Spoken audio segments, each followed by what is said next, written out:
Il y a un peu moins d'un an, j'ai fait la demande en fiançailles la plus longue et la plus étrange de toutes les demandes en fiançailles. C'est une demande en fiançailles qui a duré plus de 3 mois et qui s'est terminée à 5000 km de chez nous. On va où? À Mexico. On va À où? Mexico. On va à Mexico. Ça a été une aventure et dans cette aventure, qu'est-ce qu'il y a eu? Il y a eu cette boîte. Cette boîte était au cœur de la demande en fiançailles. C'est vrai que la plupart des demandes en fiançailles, ça dure 2 heures, 3 heures, sur une soirée quoi. Bah non, moi j'ai voulu faire ça sur plusieurs semaines et vraiment c'est cet objet qui était le cœur de cette histoire et je vais tout vous raconter dans cette vidéo. J'ai adoré l'année dernière juste grâce à cette demande en fiançailles, donc je vais vous expliquer ça. Tout d'abord, moi, je suis plutôt contre le mariage. Enfin contre. Je voulais pas vraiment me marier. Mais ça faisait 9 ans à l'époque que j'étais avec ma copine. On était ensemble, on s'est mis ensemble à 20 ans. Aujourd'hui, l'année dernière, on a eu 29 ans. Enfin, on avait 29 ans. Et justement, ma copine allait avoir 30 ans. Et son rêve à elle, c'était de se fiancer. Enfin, surtout, en fait, son rêve à elle, c'était d'avoir une bague et une robe. Le truc, c'est que vu que je voulais pas me marier, il n'y avait pas de demande en fiançailles, donc il n'y avait pas de bague et encore moins de robe. Donc pour ses 30 ans, quand j'ai commencé à réfléchir qu'est-ce qui lui ferait le plus plaisir au monde, quel serait le plus beau cadeau pour elle, je me suis dit que la demande en fiançailles, ce serait vraiment ce qui lui plairait, une bague dans un endroit qu'elle rêverait de visiter. Donc en début d'année 2025, en janvier, j'ai commencé à réfléchir à comment je vais faire cette demande en fiançailles. Le truc c'est que moi j'aime pas trop les trucs mainstream, tu vois. Déjà le mariage, j'aime pas trop ça, c'est vu, revu, c'est surfait, ça coûte beaucoup d'argent, ça me plaisait pas trop. Demande en fiançailles au restaurant, sur une plage, enfin les trucs romantiques, pas trop mon kiff non plus. Donc j'ai réfléchi, je me suis dit, d'abord qu'est-ce qu'elle aime ma copine? Qu'est-ce qu'elle kiffe de ouf? Ma copine kiffe voyager, donc il fallait que je trouve une destination pour la demande en fiançailles. Mais ensuite je me suis dit comment on peut rendre cette demande beaucoup plus longue dans le temps? Comment on peut créer une histoire, une aventure à travers cette demande en fiançailles? Et je sais qu'elle adore les escape games. Elle kiffe ça, genre elle kiffe résoudre des énigmes. C'est son truc. Et c'est là qu'une idée a popé dans ma tête. Je me suis dit, pourquoi je lui ferais pas des énigmes, plusieurs énigmes, qui la mèneront à la destination et à la bague de fiançailles, et donc à la demande en fiançailles. Et donc c'est là que j'ai j'ai fait pas mal de recherches sur internet. Moi de mon côté, j'aime bien les vieux films, les trucs un peu d'horreur ou de policiers des années 50. Et je sais pas, j'ai toutes les petites curiosités aussi dans les cabinets de curiosité, ça me plaît. Et j'ai réfléchi et je me suis dit que c'est vrai qu'il y avait cet objet. Cet objet, c'est quoi? C'est un cryptex. Un cryptex, c'est un objet qui s'ouvre si on trouve le code pour l'ouvrir. Le problème, c'est que c'est quelque chose qui se vend plus beaucoup, ou en tout cas, vous pouvez trouver sur Amazon des cryptex pas de super qualité. Donc je voulais faire un cryptex ultra personnalisé en bois.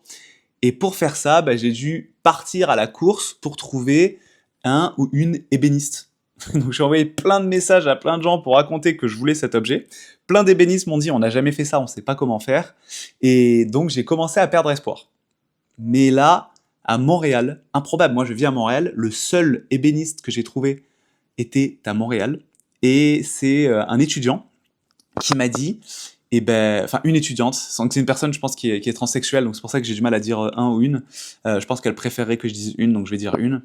Même si je pense qu'elle verra pas cette vidéo, c'est une anglophone. Je lui ai présenté mon projet, elle a adoré l'idée, et elle a dit qu'elle était prête à essayer de me construire l'objet. Là, on a eu plein d'allers-retours, plein de messages pour essayer de savoir comment faire, parce qu'elle avait jamais fait ça, et en vrai, je vais l'ouvrir après, c'est un outil ultra complexe à créer. Il est unique ce truc, il y a qu'un objet comme ça, c'est moi, c'est le mien, il est en bois, je le trouve merveilleux, en plus à la main, il est très agréable parce qu'il est lourd. Et donc, elle m'a fait l'objet, ça a mis 3 mois pour qu'elle fasse l'objet.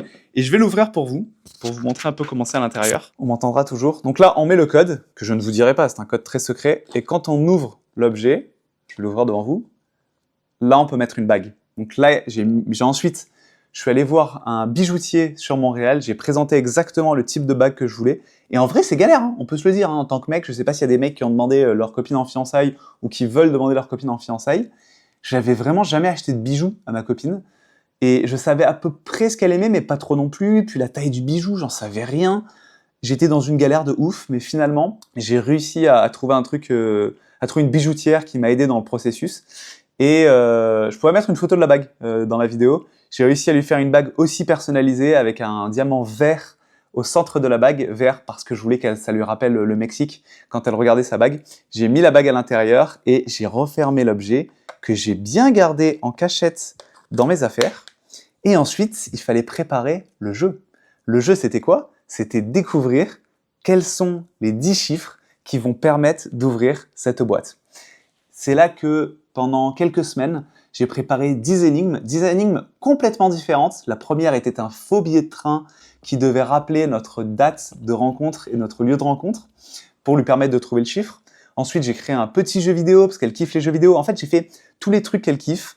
Je les ai rassemblés dans toutes les énigmes. Il y avait aussi un jeu sur la cosmétique parce qu'elle kiffe la cosmétique. Et à chaque fois qu'elle pensait avoir trouvé un chiffre, vu que dans un mariage, il faut un témoin ou une témoin, elle devait trouver la personne qui serait le témoin de l'enquête, la personne qui serait témoin de chaque énigme, pour l'appeler, lui dire est-ce que le chiffre 8 est le bon chiffre? Et cette personne qu'elle allait avoir au téléphone, normalement, était la bonne personne et lui valider le chiffre pour qu'elle avance dans les énigmes. Mon énigme m'a amené à penser que le témoin c'est Anna, mais à tout moment c'est pas ça.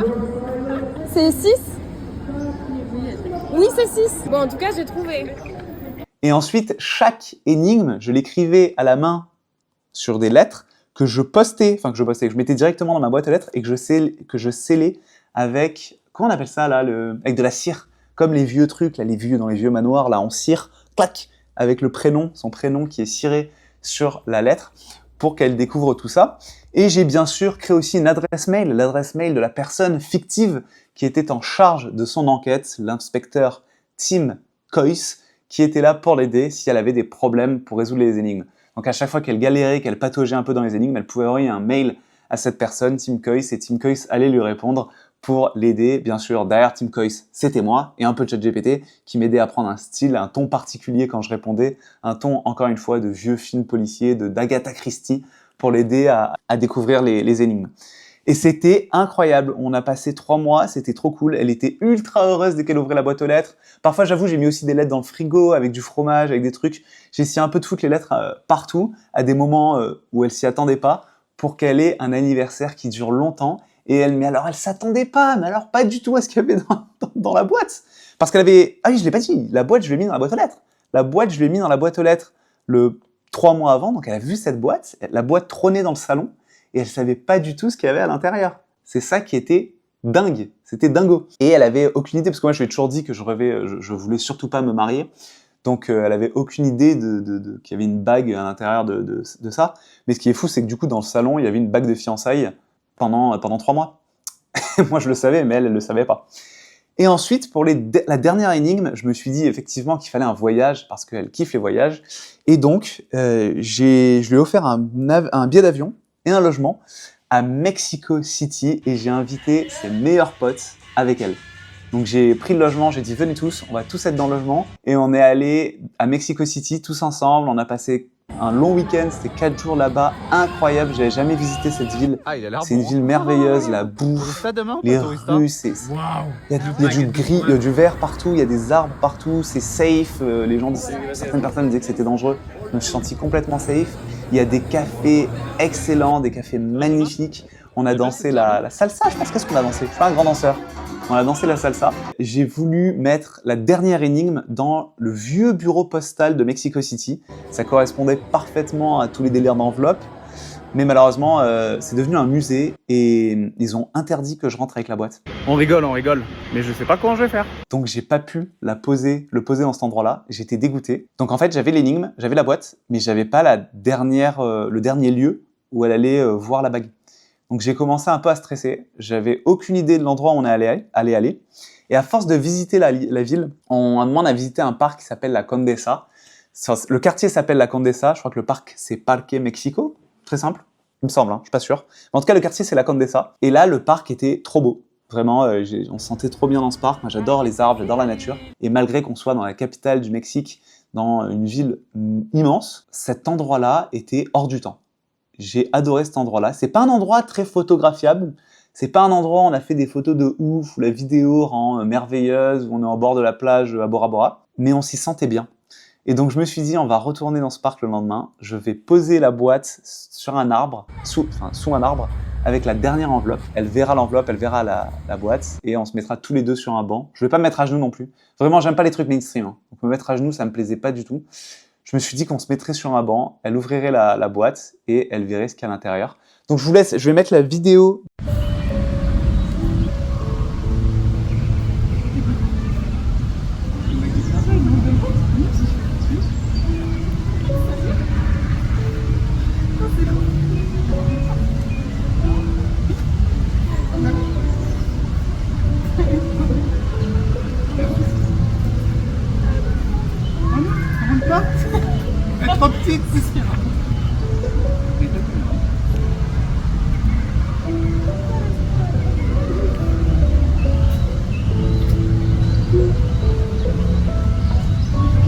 C'était trop mignon et ça me rappelle d'excellents souvenirs. C'était le 2 ou 1er septembre. Son anniversaire, c'est le 3 septembre. Mais je crois on est rentré le 3. C'était le 2 septembre. 1 ou 2 septembre qu'elle a ouvert la boîte. C'était trop cool. Ensuite, il y avait nos amis qui étaient pas loin. Je sais que ça paraît bizarre pour certaines personnes. Certaines personnes veulent faire la demande en fiançailles de façon isolée. Ma copine préférée, qui est ses meilleurs amis autour d'elle après la demande, c'est pour ça qu'ils étaient pas loin, ils étaient avec nous. Ensuite, je savais qu'il y avait un cours de salsa au même endroit. Donc je l'ai laissé faire son cours de salsa parce qu'elle kiffe la danse. Elle a fait son cours de salsa pendant que moi j'étais aux anges en train de repenser à la demande en fiançailles. Et c'était il y a 1 an. On n'a toujours pas préparé le mariage. Comme j'ai dit au tout début de la vidéo, ce qu'elle voulait, elle, c'est une bague et une robe. Elle a eu la bague, il manque plus que la robe. Mais j'avoue qu'on n'a rien organisé pour le mariage. Donc peut-être que je referai une vidéo avec comment on a organisé notre mariage. Mais c'est potentiellement pour dans 1 an ou dans 2 ans, pour pas dire dans 3 ans, qu'on fera ça. C'est pas encore tout de suite. Le mariage, c'est beaucoup plus d'argent et beaucoup plus de soucis. On veut mettre ça au plus tard possible. Dites-moi si vous avez aimé cette demande en fiançailles, si vous avez des idées, comment on aurait pu améliorer, comment on pourrait faire mieux, si jamais ça peut me donner des idées pour le mariage avec peut-être d'autres personnes qui seraient dans le jeu. Dites-moi, si vous ne me connaissez pas, moi je suis Monsieur Carabistouille. Je fais des vidéos 1 fois par jour depuis mi-février. C'est le jour où je suis tombé en burn-out et j'ai eu des gros problèmes de santé mentale. Donc ma thérapie à moi, c'est de voir une psychologue, de prendre des antidépresseurs, de voir une médecin et aussi tous les jours de faire des vidéos YouTube pour parler de santé mentale et de tous les sujets qui me plaisent. Et j'espère que vous ferez partie de l'aventure et que vous me suivrez avec plaisir. Je vous dis à la prochaine pour une nouvelle vidéo. Ciao, bye.